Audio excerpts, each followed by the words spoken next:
ভজন করেও নরকে যেতে পারো। কি বলছি বুঝতে পারলে না? ভজন করেও নরকে যেতে পারো। তুমি যদি সাক্ষাৎ শ্রীকৃষ্ণকে বা আমার গৌর হরিকে দেখো, তবুও নরকে যেতে পারো বা পতন হতে পারে।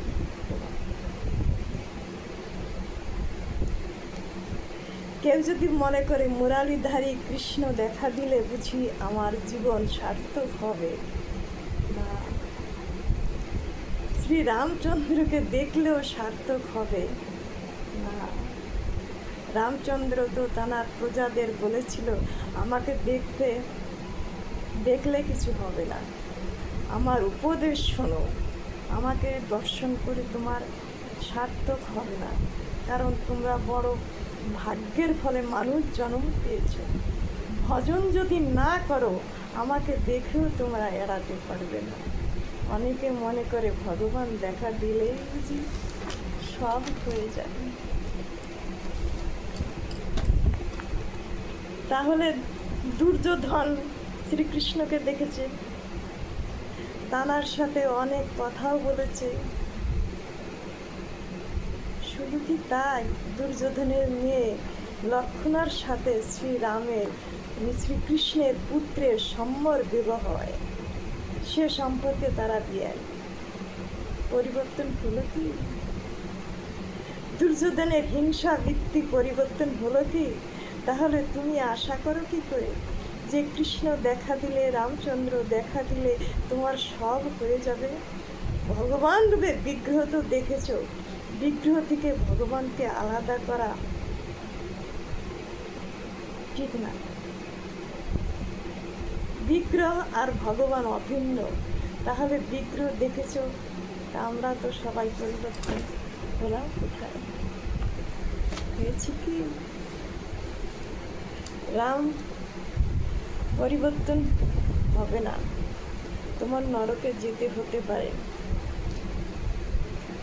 তোমরা আমাকে দেখে বলছো যুধিষ্ঠির মহারাজ প্রস্থানের পরেও নরক দর্শন করেছিলেন, মরার সময় নরক দর্শন করেছিল।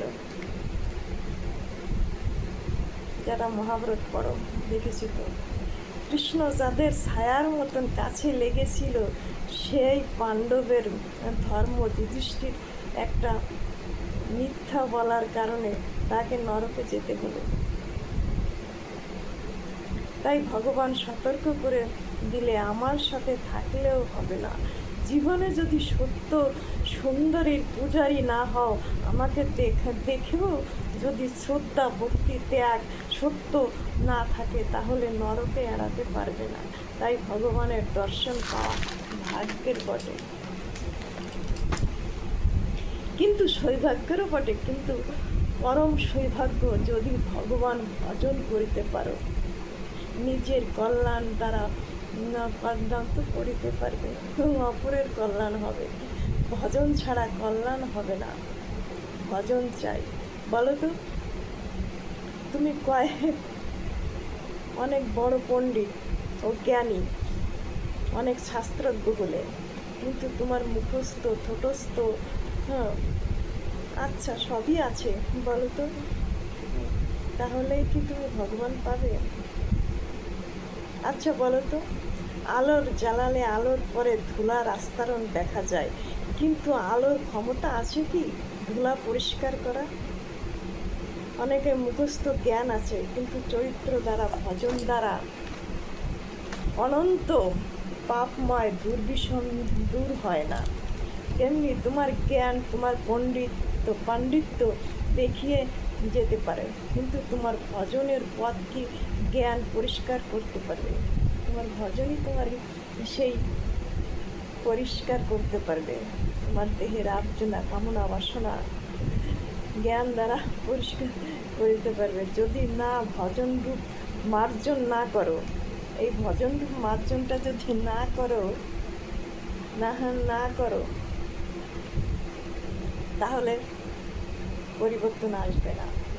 আমরা হয়তো মৌখিক জ্ঞানী, মৌখিক পণ্ডিত, আচার অনুশীলন না, ধরে ওই একটা পাত্রে যেমন গেরুয়া রং গুললেন, একটা পাত্রে গেরুয়া রং গুললেন, ওর পাশে একটা সাদা কাপড় রেখে দিলে কিন্তু রঙে চুবালে না,